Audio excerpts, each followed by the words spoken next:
How much time have you spent today on social media? How about yesterday or last month?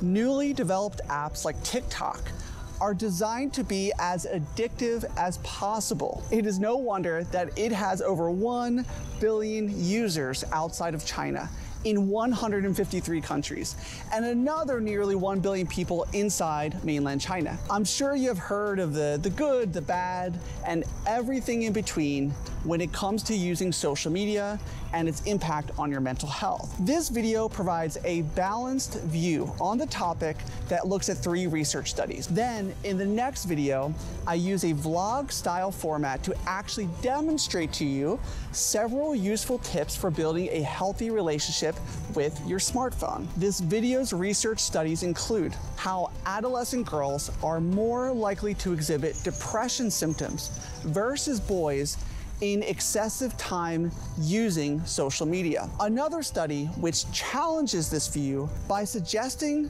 that it is not about how long you are on social media, but it's how you actually use it that can impact your mental health. And finally, a study which encourages the development of new innovative apps to follow how a person's social media use impacts their sleep cycles and may be able to predict subsequent depressive symptoms. You also don't want to miss the findings related to vague booking, or the practice of making a post on social media, primarily Facebook, that is intentionally vague but highly personal and emotional as an indicator for mental health. My name is Dr. Justin Adam Gelsizer, and this channel is all about protecting your mental health. Please take a moment to hit the subscribe button below and click the like button to support this channel. First, a cohort study in the United Kingdom looked at over 10,000 14-year-olds and their time spent on social media. The study found the magnitude of association between social media use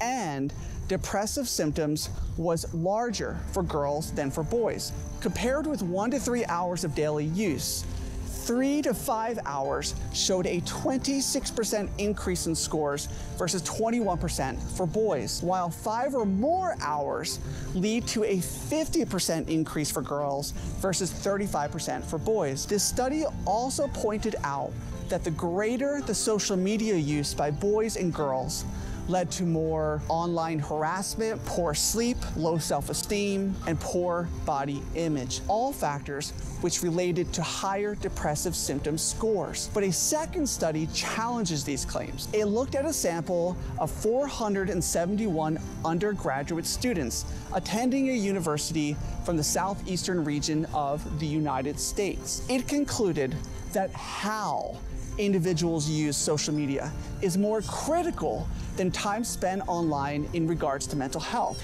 It also warned that the effects of moral panic, common to many forms of media such as video games, comic books, and rock music, all of which have also been blamed for mental health problems. At the same time, it did have some similar findings to the previous study because social media use was once again shown to be a good predictor of behaviors related to mental health. Vague booking, or the practice of making a post on social media, primarily Facebook, that is intentionally vague but highly personal and emotional, was predictive of suicidal ideation, suggesting that this particular behavior could be a warning sign for serious issues. Using social media to identify risk factors for mental health can be a powerful tool for researchers and clinicians. And finally, with people around the world glued to their phones wherever they go, accessing this data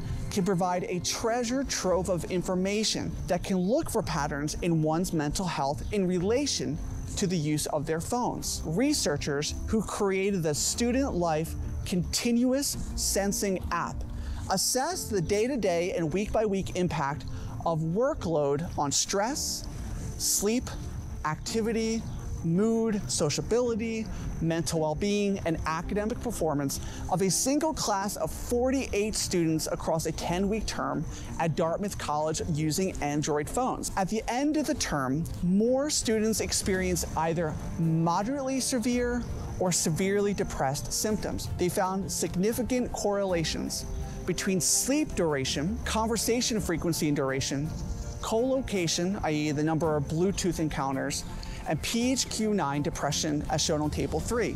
A student's inability to sleep is one of the key signs of clinical depression, and advances in technology can identify and alert users of potential mental health risk factors. With lightning speed developments in technology, researchers are always playing catch up to their mental, emotional, and psychological impacts. In the next video, I will demonstrate several useful tips that you can use today when using your smartphone that can help you keep a more healthy and balanced relationship with your phones. Thank you for listening.